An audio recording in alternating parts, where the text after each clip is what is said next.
Heyo everybody, Haku here with my review for Tower of God Chapter 414, or Season 2 Episode 334. So we might be getting into Season 3 very soon. So I found out earlier that we've got about 3 chapters left, I believe, and then Tower of God's going on break until like March, and I think March is when the preview service will be back.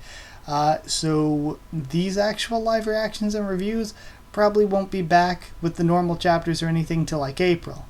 My personal thoughts, I think it's a really good thing because I say all the time, CU needs a break.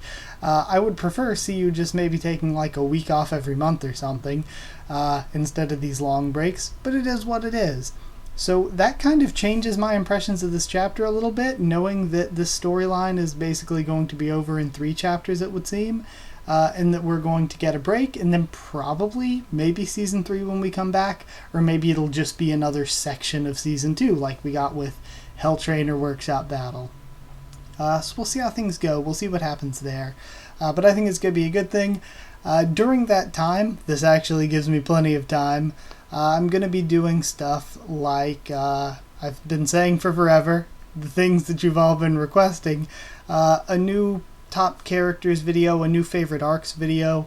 People have wanted me to do arc reviews in the past. I can do that. People have wanted me to do more discussions on topics, more, I don't know, what's the word for it that I'm thinking of? More theories, I guess, even though theories aren't totally my thing. So yeah, plenty more videos like that. So I will say ahead of time, and I'm doing all this before we get into the chapter, so sorry about that. Shouldn't be much longer, but before I get to actually reviewing. But if you do have any suggestions for things you want to see over that break, I'll probably keep the videos on Monday and or Tuesday. If I do 2 a week, I don't know. We'll see what the schedule looks like, or I could move the day to some other day of the week. But I'll probably keep it on the Tower of God day, so Monday or Tuesday. And I might do 2 videos a week like that, or I might only do 1 a week, because they are going to be videos that I'm going to take more time on, got to research and take notes on the topics or whatever. So yeah, expect arc reviews, discussions, top whatever lists, and whatever you want to request during that break, and then we'll be back with the live reactions and reviews again when the series comes back again. But we still have a few weeks to get there. Also, some quick updates. Some things are going to be changing. I think I'm buying a new microphone. It's important to buy one that isn't broken, but I think I'm going to spring for a nicer microphone than what I've ever been recording with. So that should help quality there a bit. And I also just got a new computer. Now I think I'm still going to record videos from this one so that I don't kind of burden my new one yet with editing and rendering, which is kind of heavy. But I might be able to stream some things from the new one, so if you want to see me do streams of anything, again, suggestions are welcome. Also, the background and stuff might be changing to be less boring or something. I might get some like posters or something to hang up in the background. And in addition to that, I'm going to be buying a desk to put somewhere in my room, so if I record from there instead of just recording sitting on my bed like I usually do, then you're going to see a totally different angle of my room or something. So, yeah, guess that's about that. Sorry that was a long intro, but both changing up some things myself and learning that Tower of God's going to be going on a break kind of changed things a little bit. So either way, let's talk about this one. I love this one of my favorites this arc, and as everybody knows, this arc has been great.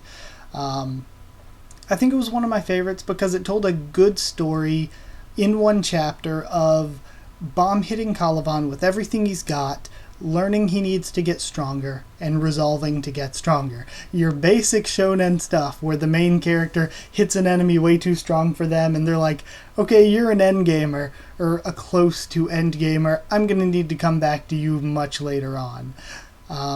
So it's one of those. Classic shonen story. I thought a very good job was done of it, of keeping Caliban looking like this absolute monster walking nuke that is just this great, impossible challenge that Bomb has to find a way to overcome, while at the same time, the little crack, the little sliver giving us this glimmer of hope that, yeah, it can be done. Bomb can possibly do it in the future when he gets way stronger and stuff. So I think that it was a really good story. So to start off going through scene by scene before I get into the blog, which I thought had some pretty good info, and then some more general thoughts. To go scene by scene, starting at the beginning, we start off with that panel we saw at the end of last week that was really, really good. Normally I wouldn't mention this, but I really think that panel looks really nice.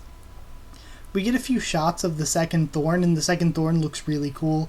I like the design of it. It definitely looks different from the first. It's aiming down rather than upward. It has sort of like a hole in it, like the eye of a needle. So it has a cool design in general. It looks a lot more physical and a lot less energy-based than the first one. So interesting design. Yuri tells Bomb, leave, get out of the way, because if I'm trying to fight Caliban, who's already OP as all hell, just took on Jinsung and didn't really seem to struggle all that much. So I'm dealing with this guy. I don't need protecting you to also get in my way, but Bomb is being stubborn because he's emotional. He wants to avenge his fallen master. I love, though, Yuri keeps fighting Caliban. It all looks really, really good. Her attacks on him with the Green April and everything. But Caliban just doesn't seem to be phased, and his response is just like, "Oh, so does this mean you are a traitor?" It's just like, you don't get to decide if I'm a traitor. It's not up for you to decide, Caliban. So all of that was good. Bomb powers up. In some of the panels here, it's really kind of difficult to see what's going on. It looks like the thorn stabs through him, but he doesn't go burnt chestnut form. So he powers up, doesn't go burnt chestnut, and he attacks in a really cool way with the shots from the orb, which always look cool, using the colorless Shinsu. I said before, I'm actually going to bring this up now, that I thought him fusing with the Black March was kind of a pointless power-up, because it didn't really mean anything. It didn't need to happen. And again, this chapter, the Black March is kind of nowhere to be seen, except for that first panel that I know of. So yeah, I'm not sure what's going on with the Black March right this moment. I'm only bringing it up because I heard a bunch of people asking, what on earth is going on with that?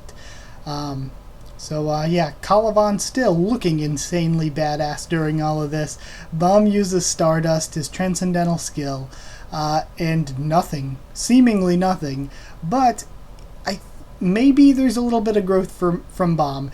Either there's a little bit of growth from Bomb, or it's because he isn't burnt chestnut form. But last time, I'm pretty sure when he used Stardust, that's the move that knocked both him and Zahard out. Data Zahard. So if that's the case, he wasn't knocked out this time. That's some growth, that's some change. But I don't know. It's either that, or it's because he used it, but he wasn't in burnt chestnut, and that's why he didn't get knocked out by it. So I don't know. Could be one, could be the other. Rian starts the warp drive up and is like, "Come on, hurry up, we're getting out of here. The car's on." Li Jiawoon shows up saying that he couldn't remove it without drawing attention, so he planted a bomb on it. I obviously don't think this bomb is actually going to go off. This is kind of a false, what's the word? Not false struggle. I don't know. False conflict? Yeah, that's the word I think I'm thinking of. Because it's obvious that he's going to get talked out of it, or something's going to happen. Somebody's going to keep it from exploding even if he does try to blow it up. It's interesting to note that, again, he is following Zahard's orders so closely, even willing to sacrifice this haven for regulars that it was his dream to build. So it's kind of weird. We still don't know the full reasons why. I mean, we can kind of assume it's because nobody wants to go against Zahard, but still. I think that his daughter, though, is probably going to be the one to talk him out of it. She's gotten a lot of attention this arc, and I think that's going to be the deal. But now we know that this bomb exists. And since we know it exists, we know it can be used for something else. So even if they don't use it to blow up the warp drive, maybe they'll just, throw it at Caliban or something, hell if I know. Yeah, just keep in mind that it exists, even though I don't think this conflict is going to lead to anything. Karaka then saves Bomb, and I've said before, I love Karaka working with Bomb now. I think it's great. I basically Bomb finds out that Jinsung's still alive, same with Karaka, because he's like, "Did my master die?" And Caliban's like, "Well, he was about to die before I left." So Karaka's like, "So no, He's not dead. He wouldn't just die that easily. If you don't see a body, he's alive. That goes with any fictional story. Don't see a body, he's alive. Even if you do see a body, they might somehow still be alive. But Karaka gives a really good point where he's like, yeah, Jinsling's probably still alive. But even if he is dead, he's not really dead so long as you live on, because you're carrying on his will. So that was all really good. He still lives on in Bomb, even if he dies. Then Evankel arrives to stop Calivan as well. Royale basically let her go. Is like, screw it. They tore up my floor already. All these high rankers are fighting. I'm hanging it up. Do what you want. Kill each other. So Royale Elliott let her go. Not sure what's going on with Royale Elliott's character. Maybe we can get to learn more about their personality and why they did this in the future. Evankel mentions that she wasn't really interested in protecting Bomb at first. She didn't really care. But Bomb caused Calivan's wound to open up just a little bit more. And that has sort of piqued her interest and made her see what Yu Hansung thinks of Bomb, sort of putting his dreams into Bomb to carry on the future. So another thing to note here is that Calivan didn't even notice that it happened. I think this is good because it's an already extremely injured Calivan that got just a tiny bit more injured to the point where he didn't even notice. So it obviously doesn't mean Bomb is anywhere near able to really hurt Calivan, but at the same time, it shows us he can potentially hurt Calivan. Whatever Calivan has protecting him, whatever skills or abilities, the Shinsu follows Bomb, so it's going to do what it wants. And I think it was Theo that said that in the comments, and I think that's a good thing to bring up, and it flows in with something that CU says in the blog, is that it's not necessarily that Bomb's super strong, it's that Bomb can break the rules. The Shinsu does what Bomb wants because he's an irregular. So I think that's kind of... Sorry, this piece of hair keeps falling in my face. So yeah, I think it's easy to say that Bomb can hurt him because Bomb breaks the rules. He doesn't fight on the same scale that Calivan fights at. So even if Calivan is impossibly stronger, Bomb can still hurt him because Bomb's an irregular. He breaks the rules like that. Which I think is really cool, and it shows the potential, and the potential is what's important right now. So Calivan, he starts kicking himself because I think this is another good part of the story, showing that Calivan's not just some impotent idiot. Calivan's like, crap, I could have killed him at any time, but I was so busy, I was so curious trying to figure out what it was that Ha Jinsung saw in him. I was so curious about what his powers were that now I wasted my chance to kill him. Now he's getting away. Evankel's here in front of me now, blocking me. Same with Karaka. So I love that, where Calivan realizes that his own carelessness did him in. He could have killed Bomb here easily, but now Bomb's going to go get stronger, and when Bomb comes back, Calivan's probably not going to be able to do that. In fact, Calivan's probably going to be defeated once Bomb is stronger. So it's one of those things where I love it's really karma on him, where he wanted to see what Bomb's power was, and his curiosity killed the Calivan. And then at the very end, we see Jinsung and Misheni are still alive, because obviously Jinsung and Misheni are still alive. We get some blog info, which I thought was good. Basically the same thing that was my general thoughts and what I said about the chapter, was that it was all about showing Bomb's potential to in the future beat Calivan, and CU said basically it's the same thing. This was the story of showing Bomb's potential. That Bomb isn't weak, Bomb isn't strong. You can't classify Bomb as either of those because he's an irregular. He breaks the rules. His powers aren't weak or strong, they just are irregular. Also, CU says that undefinable power of Bomb's is what Jinsung put his trust in, and it's what shocks Calivan. Because again, Calivan said, an attack that weak shouldn't have been able to hurt me, but it did hurt him. Because it doesn't follow the same rules that Calivan thinks he follows. So again, it's different. And in the blog, CU also says that now that Bomb and Calavan are separated, it's basically Endgame for the arc. And I didn't know how soon that meant for Endgame, but apparently it's like 3 more chapters Endgame. So that's what we have to look forward to now. And some general thoughts. I thought it was great. Again, I've said it twice already. The story of Bomb's potential and everything. It's a typical shonen stuff, but classic shonen stuff, but still good. I really, really liked it. I think this was one of the most solid chapters all arc. And a big reason for that is, again, the reason that Bomb has potential. His potential is that he's an irregular and he can break the rules. Same with any of the Slayers. But even among Slayers, Bomb is kind of special because we have this whole past going on with like V and Arlen and Ryu and the God of the Tower and all that. So yeah, even among Slayers, Bomb is special. But the point is, he's a very special Slayer, irregular boy. Yeah, I think the characters for this arc are so damn cool. Yuri had a really good character moment last week, and it carried on into this week, Yuri being very cool. I love Karaka and the way that his character has changed and the way he's working with Bomb now. And I friggin' love Calavan as a villain. Calavan is such a badass villain. So yeah.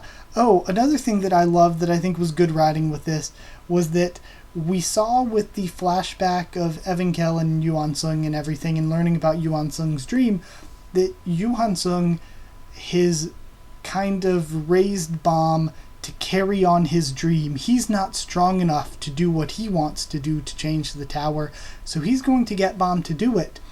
And Jinsung has done the same, but in a totally different way. He wants Bomb to be happy. He cares about Bomb as a person. But he's also trained him up because he believes in Bomb. So with Yuan Sung, I think it's kind of like a bigger scale of what he wants to change. And with Ha Jinsung, it's sort of, he wants Bomb to be happy and to bring sort of justice to the tower, and he thinks that Bomb can do a good job at that. It's more of a personal thing, I guess, on Ha Jinsung's level. But both of them put their dreams into Bomb to carry up the tower. They trained Bomb to go up the tower again in different ways. And the people who trust in Yuan Sung's dream, being Evankel, and in Ha Jinsung's dream, being his other student Karaka, are the ones in the end that are protecting Bomb. I love that it's Karaka and Evankel doing this. So again, that was really good writing to have that happen. To have the two people sort of standing up for the dreams of the people that put their dreams in Bomb. To be the ones to protect him. And then anything else? Yeah, no, that's it. It told a great story. I had a lot of fun talking about it. And I'm giving it 9.75 inherited wills out of 10. For me, I just don't think it was... I think it was extremely well written, but I don't think it was like emotionally connective enough to me personally for me to give it a perfect score. So yeah, 9.75 out of 10. I loved it. I thought it was great. So that's it. I hope you enjoyed the video. Like if you did like the video, comment down there to tell me what you thought of this chapter, what you thought of my thoughts on it and all that. Like I said, sorry, any suggestions for the future in general, but specifically and slash especially for during this break, any kind of videos you want to see. I'm totally fielding suggestions at the moment to decide what I want to do. Like I said, I already know I want to do a favorite arcs video. Arc reviews would be fun to do, and people have suggested them a lot in the past, so that'd be good. I mean, I couldn't do like every arc in the time we're given probably if I do one video a week, but I could do quite a few arcs. So any specific ones of those you want to see, it'd be good to tell me. And I also want to do a favorite characters video again. So those for sure are things I'm doing, but anything else you think are good or any specific things you want me to do with those, just give it a shout. Because the way I'm doing the favorite arcs and characters video, at first I was going to like go through it kind of quick, kind of make it maybe a 15-20 minute video. But instead of that, I think people might enjoy it more if it was kind of a longer term video, like if it was maybe 30-45 minutes and I really discussed what was good or what I liked about each arc and character.